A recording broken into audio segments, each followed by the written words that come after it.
जय हिंद दोस्तों, welcome to my vision classes. जैसा कि हमने आप सभी को बताया था कि हम एमपीजी के सीरीज़ स्टार्ट करेंगे जो सुबह आपको डेली 8 बजे देखने को मिलेगी। और आप उसी तरह देख रहे हैं कि ये आज 8वीं सीरीज़ है। तो 8वीं सीरीज़ को अब स्टार्ट करते हैं। ये सारे क्वेश्चंस आपके प्रीवियस ईयर के ही क्वेश्चन हैं विथ एक्स्ट्रा कॉन्सेप्ट जो आपके पेपर में आने की निश्चित चांसेस है। चाहे वो आप एमपी पुलिस की तैयारी करें, एमपी एसआई की तैयारी करें, एमपी पटवारी, एमपी के किसी भी एग्जाम की अगर आप तैयारी कर रहे हैं, चाहे वो पीएससी हो चाहे किसी भी क्षेत्र का, अगर उसमें एमपीजी के आएगा तो ये सीरीज़ आपके लिए रामबाण साबित होगी। क्योंकि हम आपको इसमें इतना अच्छा कंटेंट देंगे और इतने अच्छे स्टडी मटेरियल, सारी चीज़ें इतना प्रोवाइड करेंगे और कई कॉन्सेप्ट को हम ट्रिक से याद करा देंगे। मतलब सारी चीज़ें आप दिक्कतें छोड़ दीजिए, एमपीजीके की टेंशन छोड़ दीजिए। चलिए तो स्टार्ट करते हैं फर्स्ट क्वेश्चन से। इस क्वेश्चन पर देखिए, ठीक है, ये थोड़ी स्पीड को स्लो रखेंगे और आपको एक्स्ट्रा फैक्ट बताएंगे तो हो सकता है समय थोड़ा ज़्यादा लग जाए, लेकिन हम पूरी कोशिश करेंगे कि समय कम से कम आपके समय में मेंटेन हो जाए। सारे क्वेश्चन देख लीजिए। वास्तुकला आर्किटेक्चर के लिए जो प्रदान आगा खान पुरस्कार है वो किसने जीता? तो ये बहुत क्वेश्चन पूछ लिया जाता है, आगा खान पुरस्कार किसने जीता? तो अरण्य कम्युनिटी हाउसिंग इंदौर ने जीता था। मतलब जीता था, इट मीन्स कि इसको ऐसा नहीं कि तुरंत दे दिया जाता है, तो अलग अलग टाइम पीरियड में। तो इसको 1995 में, ठीक है, 1995 में ये अरण्य कम्युनिटी हाउस जो इंदौर के हैं उसको क्या मिला था? आर्किटेक्चर का आगा खान पुरस्कार अवार्ड दिया गया था। ठीक है, 1995 में मिला था। अच्छा, ये अरण्य कम्युनिटी की स्थापना किसने की? तो याद रखिए कि बालकृष्ण जोशी ने की। ठीक है, बालकृष्ण जोशी ने की थी। ठीक है, तो बालकृष्ण नाम याद रखेंगे कि जो इसकी स्थापना थी अरण्य कम्युनिटी हाउसिंग की, तो बालकृष्ण ने की थी। और कौन करा था? और शिल्प फाउंडेशन द्वारा डिजाइन किया था इसको। अरण्य कम्युनिटी हाउसिंग को शिल्प फाउंडेशन द्वारा डिजाइन किया गया था, तो इसीलिए इनको क्या मिला गया है? वह आगा खान पुरस्कार मिला गया। अच्छी तरह से याद रखिए, इंपॉर्टेंट क्वेश्चन है। चलते हैं नेक्स्ट क्वेश्चन पे। देखिए नेक्स्ट क्वेश्चन क्या बोलता है? बंजर नदी परियोजना घाटी कहाँ में है? तो ये बहुत इंपॉर्टेंट है। ठीक है, क्या हो जाएगा? बंजार नदी। ठीक है, बंजार नदी परियोजना घाटी कहाँ पर है? तो बंजार घाटी, इसके मुख्य बातें बता दे। इसको ना कान्हा की लाइफ लाइन कहते हैं। कान्हा जो नेशनल पार्क है, कान्हा नेशनल पार्क की ये बंजार नदी लाइफ लाइन कहलाती है। ठीक है, यहाँ पर मतलब सबसे ज़्यादा पानी यहीं देती है। बंजार नदी मंडला के किनारे से होकर निकलती है और मंडला पर जाकर किससे मिल जाती है? नर्मदा से मिल जाती है। तो अगर पूछा जाएगा नर्मदा, मतलब अगर नर्मदा ऑप्शन में नहीं रहेगा और बोलेगा मंडला किसके किनारे स्थित, तो फिर आपको बंजार नदी बोलना पड़ेगा। लेकिन नहीं, बंजार नदी के किनारे स्थित नहीं, बंजार नदी यहाँ पर आकर नर्मदा से मिल जाती है। अगर नर्मदा ऑप्शन में ना हो तो, क्योंकि मंडला नर्मदा नदी के किनारे स्थित है, अगर ना हो तब आप बंजार क्लिक कर सकते हो, है ना। ये भी हम बता रहे हैं आपको। चलिए, तो मंडला में जो बंजार नदी है वो नर्मदा की सहायक नदी है। मंडला में बंजार नदी नर्मदा से आकर मिल जाती है। कान्हा नेशनल पार्क की इसको लाइफलाइन कहा जाता है। जनरली जो इसका यूज़ किया जाता है वो सिंचाई परियोजना के लिए यूज़ किया जाता है। इसके इतने इंपॉर्टेंट फैक्ट हैं वो सभी आपको याद रख लेना है अच्छी तरह से। ठीक है, इसका मुख्य उद्देश्य जो है वो सिंचाई के लिए है। अब चलते हैं नेक्स्ट क्वेश्चन पे। बंजार नदी से इतने इंपॉर्टेंट क्वेश्चन बनते हैं। ठीक है, कान्हा नेशनल पार्क की लाइफलाइन है, नर्मदा की सहायक नदी है, ये सारे इसके इंपॉर्टेंट क्वेश्चन है। मध्य प्रदेश सरकार का नवीनीकरण ऊर्जा विभाग वर्ष कब स्थापित किया? तो ये तो याद ही रख लेना, 2010 में जो नवीनीकरण का ऊर्जा विभाग वर्ष में स्थापना कौन से वर्ष में किया है? 2010 में। 2010 में नवीन एवं नवीनीकरण ऊर्जा विभाग की स्थापना की गई है। शायद हम थोड़ा तेज बोल देते हैं, आप बता दीजिएगा, कमेंट में बताइएगा कि हमें क्या अपनी स्पीड को स्लो करना है। आप ये कमेंट में जरूर बता दीजिएगा। ठीक है, सर स्पीड सही है या स्लो करनी या थोड़ी फास्ट करनी है? ठीक है, स्पीड वैसे फास्ट तो नहीं बोल सकते हो, या तो स्लो बोलोगे या तो सही बोलोगे, दोनों में से कोई एक बोलना। स्पीड फास्ट नहीं करेंगे, इतना इससे ज़्यादा कितनी स्पीड फास्ट करेंगे, क्योंकि ये हमारी टोन ही है इतनी पढ़ाने की। मतलब कि एक्चुअल में तब यही स्पीड रखते हैं अगर जनरली बच्चा पढ़ा रहता है तो। अगर एकदम स्टार्टिंग में आपको बता रहे तो बात अलग है। और इसमें तो यूट्यूब आपको फीचर्स देता है ना, स्लो करना फास्ट करना, आप कर सकते हो जनरली। लेकिन हम थोड़ा सा कवर करेंगे स्लो करनी, क्योंकि जो नया बच्चा रहता है वो इतनी जल्दी नहीं समझ पाता। हमारे कई वर्ड्स तो उसको समझ में ही नहीं आते, तो ये भी थोड़ी सी दिक्कत हो जाती है। चलिए, उसको भी स्लो किया जाएगा। विश्वामित्र पुरस्कार किसे दिया जाता है? तो याद रखिए, विश्वामित्र जो पुरस्कार है वो कोच को दिया जाता है। यहाँ पर इंपॉर्टेंट क्वेश्चन ये बनता है, बहुत ज़्यादा इंपॉर्टेंट है, याद रख लीजिए। ये तो मतलब ऐसे जो कंटेंट दे रहे हैं इसमें बड़ा कन्फ्यूजन होता है। ठीक है, आप बहुत बेस्ट तरीके से समझ रहे हैं और सारी चीज़ें याद रखो। जो मध्य प्रदेश में खेल क्षेत्र में कितने पुरस्कार दिए जाते हैं? तो जनरली बच्चे को ये कन्फ्यूजन रहती है, मध्य प्रदेश खेल क्षेत्र में कितने पुरस्कार दिए जाते हैं? तो याद रखिएगा 5 पुरस्कार। मध्य प्रदेश खेल क्षेत्र में 5 पुरस्कार दिए जाते हैं। विक्रम पुरस्कार दिया जाता है, विश्वामित्र पुरस्कार दिया जाता है। ठीक है, विक्रम पुरस्कार, विश्वामित्र पुरस्कार, एकलव्य पुरस्कार दिया जाता है, एकलव्य पुरस्कार, लाइफ टाइम अचीवमेंट पुरस्कार दिया जाता है। इसके बाद जो मेन है, जो बच्चों को याद नहीं रहता है, वो प्रभात जोशी राष्ट्रीय पुरस्कार। ठीक है, मध्य प्रदेश में कुल 5 क्षेत्र में खेल क्षेत्र में 5 पुरस्कार दिए जाते हैं, विश्वामित्र, विक्रम, एकलव्य और लाइफ टाइम अचीवमेंट और प्रभात। अब देखिए सर, विश्वामित्र किसको दिया जाता है? विश्वामित्र कोच को दिया जाता है। सर विक्रम किसको दिया जाता है? विक्रम खिलाड़ियों को दिया जाता है जो 19 वर्ष से ऊपर के हों। एकलव्य किसको दिया जाता है? ये अंडर 19 को दिया जाता है, जो 19 वर्ष के नीचे के खिलाड़ी हैं उनको एकलव्य दिया जाता है, 19 वर्ष के ऊपर को विक्रम दिया जाता है। ये प्रभात तो दे दिया जाता है। लाइफ टाइम अचीवमेंट जिनका जीवन मतलब उसी के लिए खेल क्षेत्र पर हो उनको दे दिया जाएगा। तो ये सारी की सारी चीज़ें आपको बहुत अच्छी तरह से याद रखनी, एक भी फैक्ट आपको भूलना नहीं है। ठीक है, चलिए तो अभी आपको पूछा गया कि विश्वामित्र पुरस्कार किसको दिया जाता है, तो कोच को दिया जाता है। ये इंपॉर्टेंट फैक्ट है। इसके बाद और क्या इंपॉर्टेंट फैक्ट सर आप बताना चाह रहे हो वो बता दीजिए। तो मोस्ट इंपॉर्टेंट फैक्ट ये याद रखिएगा कि विश्वामित्र पुरस्कार तो कोच को मिल गया, मतलब जो प्रशिक्षण करवाते हैं, जो लोगों को सिखाते हैं उनको मिल गया। ठीक है, ये फिजिकल ट्रेनिंग वाले को नहीं भाई, पूरी कोच को जो पूरा गेम की सारी बन सिखाते हैं वो। ठीक है, तो विश्वामित्र पुरस्कार जो है वो कोच को दिया जाता है, वो किसी भी कोच को दिया जा सकता है। ठीक है, जिसके अब समझिए कि किस कोच को दिया जाता है, किस कोच को दिया जाता है? जो भी प्रशिक्षण करवाते हैं, जो भी चीज़ें सिखाते हैं आपको, उन कोच को दिया जाएगा। लेकिन अब कैसे पता चलेगा उन्होंने आपको किस तरह से ट्रेन किया? तो जिसके स्टूडेंट 5 वर्ष में, ठीक है, विगत 5 वर्षों में, मतलब 5 वर्ष के अंदर अंदर जब भी वो ट्रेनिंग कर रहे हैं तो 5 वर्ष के अंदर अंदर, ठीक है, 5 वर्ष में न्यूनतम 2 खिलाड़ी, ठीक है, 5 वर्ष के अंदर अंदर न्यूनतम 2 खिलाड़ी अगर कहाँ चले जाए, राष्ट्रीय या अंतर्राष्ट्रीय स्तर पर गेम जीते हों खिलाड़ी। ठीक है, राष्ट्रीय अंतर्राष्ट्रीय स्तर पर। ठीक है, विश्वामित्र पुरस्कार उसको दिया जाएगा जिनके स्टूडेंट 5 वर्ष के अंदर, कम से कम 5 वर्ष के अंदर 2 खिलाड़ी, है ना, अधिकतम 5 वर्ष के अंदर 2 खिलाड़ी क्या किए हों, 2 खिलाड़ियों ने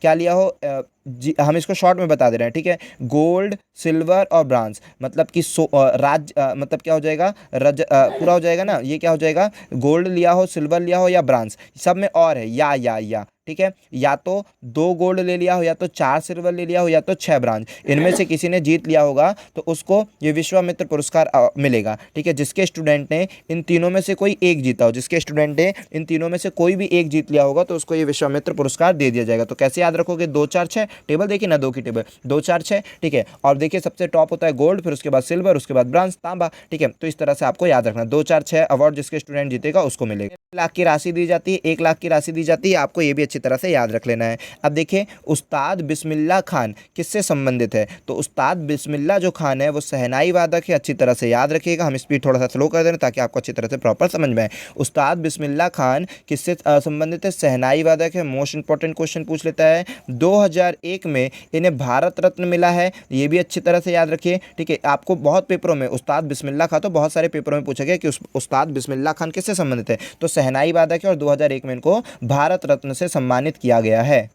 हमने बताया है आपको कि यहाँ पर देखिए यूनेस्को के अनुसार हमने बताया कि खजुराहो के क्वेश्चन तो मतलब लिस्ट लगा देगा, इतने क्वेश्चन खजुराहो के पूछेगा। तो आज हम आपको खजुराहो का मैटर ही क्लियर कर देते हैं, इसमें बहुत सारी चीज़ें आपको बता देंगे, और जब भी खजुराहो की चीज़ आएगी तो हम रिवीजन जरूर करवा देंगे। तो देखिए खजुराहो की बात में करते हैं, तो हमने आपको बताया था कि मध्य प्रदेश से पहले 3 धरोहर यूनेस्को में शामिल थी, अब कितनी हो गई, खजुराहो और ग्वालियर भी ऐड हो गया है। ठीक है, खजुराहो के रामलीला का मंदिर और ग्वालियर का ठीक है किला, ग्वालियर नगरी मतलब किला उसका भी शामिल कर लिया गया, ये याद रखना। इसके बाद सर खजुराहो का मंदिर कब यूनेस्को में शामिल हुआ, तो 1986 में। हमने कहा था ना 86 89 3 2003। ठीक है, हमने आपको ये याद कराया था 86 89 2003, तीनों याद रखना। ठीक है, कौन कौन सम्मिलित हुआ वो सारी चीज़ें याद रखना। खजुराहो, सांची का स्तूप, भीमबेटका की गुफाएं। तो अब खजुराहो की बात करें तो खजुराहो की बात करते हैं, ये यूनेस्को में कब शामिल हुआ, तो वो तो हमने बता दिया आपको 1986 में शामिल हुआ। ठीक है, अब इसके बाद और क्या याद रखना है, पूछा जाता है कि यूनेस्को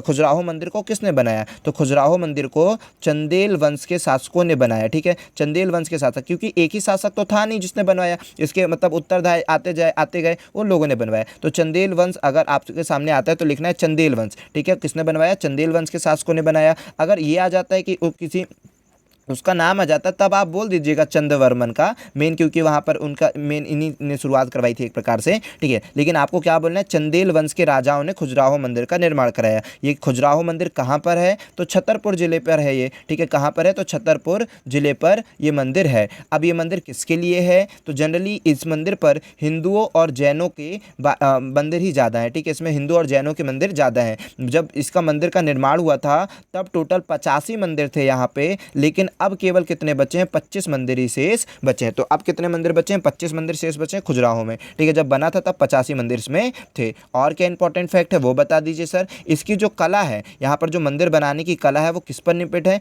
कामुक कला, ठीक है, याद रखिएगा, कामुक कला, ठीक है। यहाँ पर जो मंदिर बनाने की कला है वो कामुक कला है, ठीक है। यहाँ पर जो मंदिर में ना आप देखेंगे, खजुराहो के जो मंदिर टेम्पल को देखेंगे तो यहाँ पर नग्न अवस्था में काफ़ी चीज़ों को बनाया गया, नग्न अवस्था में मूर्तियों को बनाया गया। आखिर इसका बनाने का ना एक कॉन्सेप्ट भी था, ठीक है, नग्न अवस्था में मूर्तियों को बनाने का एक कॉन्सेप्ट भी था। आप पढ़ेंगे तो बाद में बताया जाएगा। अभी समझो कि यहाँ पर कई मूर्तियाँ नग्न अवस्था में बनाई गई थी। ये पूछा हुआ क्वेश्चन है कि जो खजुराहो फेस्टिवल है, खजुराहो महोत्सव है, कौन से महीने में बनाया जाता है। तो हमने आपको प्रीवियस वीडियो में बनाया, जो 1 बाय 1 कंटिन्यू देख रहे हैं उनका जीके बहुत ज़्यादा इंप्रूव होने वाला है, एमपी में आप महारथी होने वाले हैं, ठीक है। खजुराहो स्मारक जो है कब बनाया जाता है फेस्टिवल, फरवरी को समय।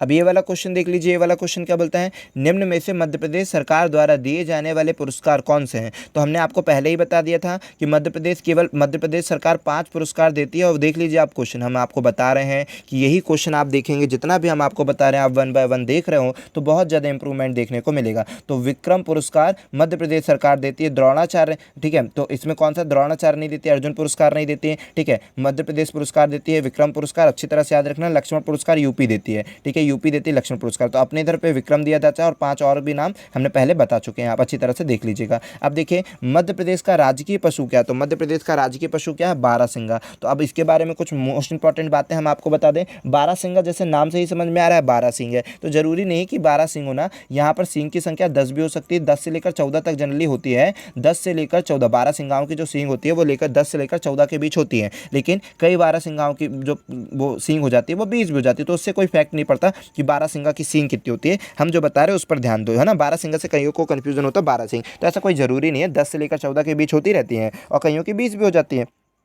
चलो जो काम की बात है वो सुनो कि मध्य प्रदेश का राजकीय पशु बारहसिंगा है, ये काम की बात है, ठीक है। दूसरी काम की बात, जब हमारे एमपी का ना सिल्वर ज्वेलरी है ना, मतलब रजत, जब रजत बना रहे थे, जब 25 साल पूरे हो गए थे, तब हमारे मध्य प्रदेश ने 1 नवंबर को, क्योंकि 1 नवंबर को ही मध्य प्रदेश दिवस मनाया जाता है, तो 1 नवंबर 1981 को 25 वर्ष पूरे हो गए थे। सिल्वर का मतलब 25 वर्ष पूरे हो जाना। तो जब सिल्वर ज्वेलरी हुई थी या सिल्वर रजत हुआ था, रजत जयंती बनाई गई थी एमपी की, तो 1 नवंबर 1981 को बारहसिंगा को अपन ने एक्सेप्ट करे थे, किसके थ्रू पे, राजकीय पक्षी के थ्रू पर। फिर इसके बाद सर बताइए, ये जो बारहसिंगा है ये एमपी का पशु है और ये कौन सी प्रजाति का, तो ये याद रखिएगा कि ये बेडरी प्रजाति का, ठीक है, ब्रैडरी प्रजाति का। ये जो बारहसिंगा है अपन ने किसको एक्सेप्ट किए हैं, ब्रैडरी प्रजाति का बारहसिंगा को एक्सेप्ट किए हैं। उसके बाद क्या याद रखेंगे, दलदल, ठीक है, दलदल दलदल का मृग भी इसको कहा जाता है, बारहसिंगा को दलदल का मृग कहा जाता है। ब्रैडरी प्रजाति का बारहसिंगा को हमने एक्सेप्ट किया है।